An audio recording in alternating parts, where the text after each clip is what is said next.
It's likely that you've heard of the terrible tale of OceanGate's Titan submersible, a small dive craft built to explore the Titanic wreckage, 3,800 meters below the surface of the ocean. But how did this submersible and its systems actually function? There were many fascinating systems on the Titan, from propulsion to communication, some of which tragically failed while others worked, and one of which was even intended to dissolve underwater.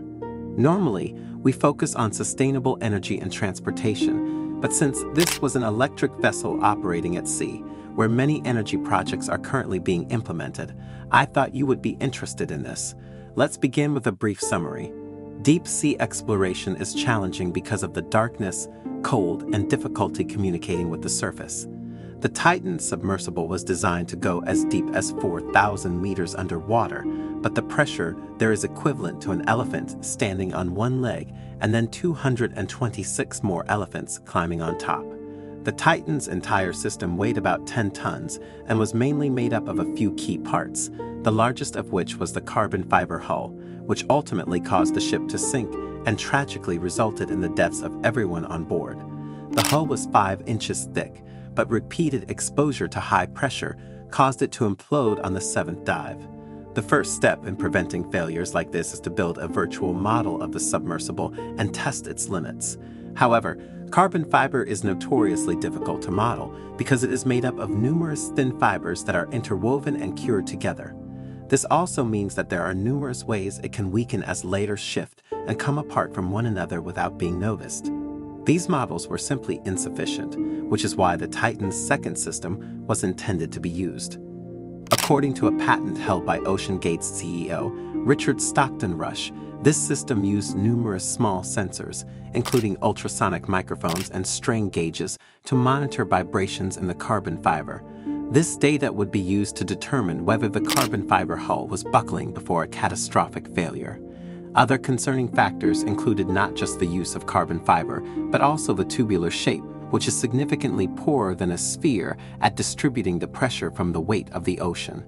Next, we have the end caps of the Titan, which were made from titanium and secured onto the main hull using 18 bolts, giving passengers no way to get out.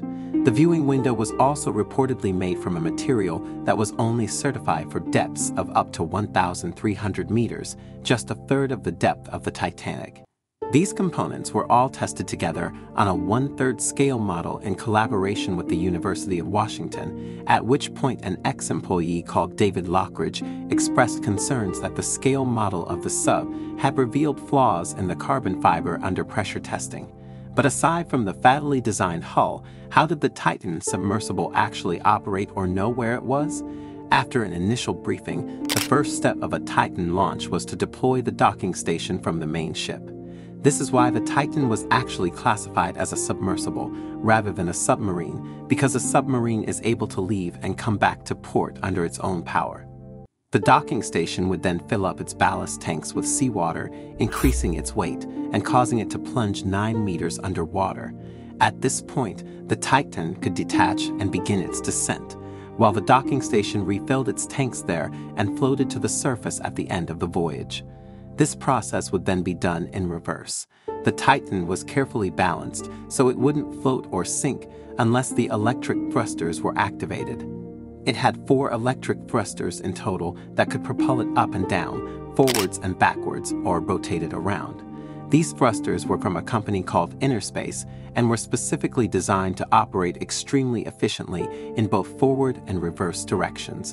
The power for these motors came from an onboard battery system similar to that found in an electric vehicle. The controls for the submersible received a lot of media attention, with the main focus being on the game controller used to steer the vessel. However, as strange as this may sound, it's actually quite common in military applications due to their ease of use, durability, and accessibility.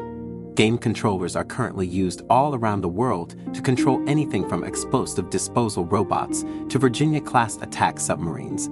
The Titan also had touchscreen displays, which would have shown images from the external cameras and text messages sent from the main ship on the surface. However, neither of these things are easily achieved deep down in the sea. For the cameras to pick up anything in the dark depths of the ocean, you need some pretty serious lights. That's why the Titan had 40,000 lumens of external lighting, which is about 40 times as much as a car headlight.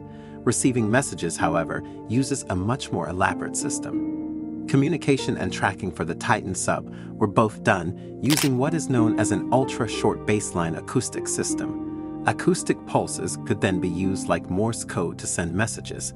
This is how the Titan sub was directed to the Titanic wreckage on previous voyages, as it had no navigation system of its own. But that begs the question, how did the surface ship know where the Titan sub was located? Well, that's where the acoustic positioning system came into play. First, the surface ship would emit an audio frequency from a transducer.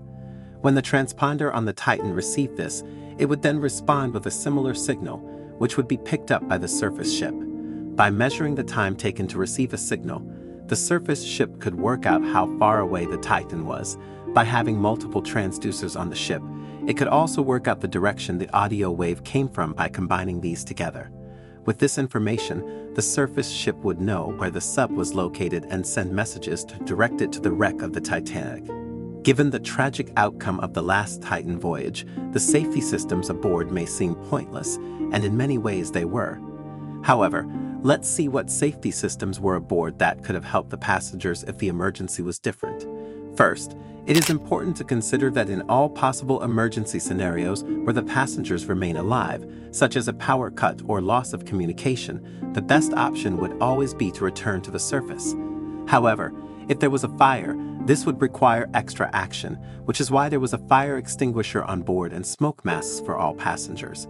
Because resurfacing would have been the priority, 7 systems were aboard to help the Titan reach the surface. These included powering the electric thrusters, inflating an air balloon, and dropping lead weights.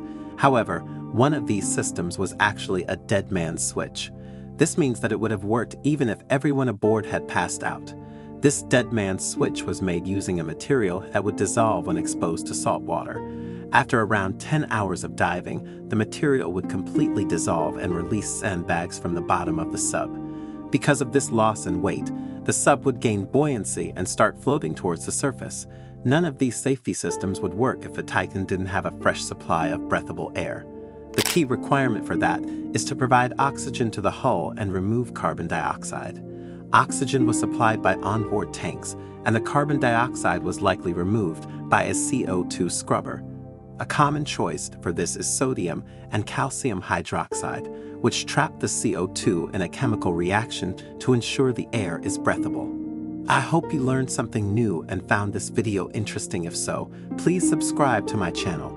We are new on YouTube and would humbly ask for your help in growing this channel to bring you more intrusive TV. This tragedy really highlights the need to respect the ocean during all projects within it, from energy to exploration.